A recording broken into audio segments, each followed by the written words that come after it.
ভয় আছে আর এটা কিন্তু মানে ভয়ঙ্কর একটা জায়গা, ঠিক আছে? তুমি আবার লাফে গাছ উঠে কেন? হ্যাঁ, বুঝছো নাকি? হ্যাঁ, না না না, সবাই সাবধান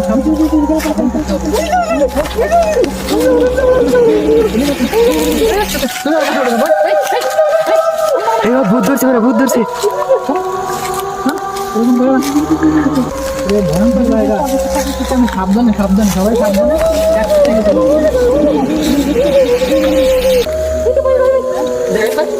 ওখানে ভূত আছে, দেখেন আপনারা। আসেন আসেন, এই গেছিলেন দেখেন, এখানে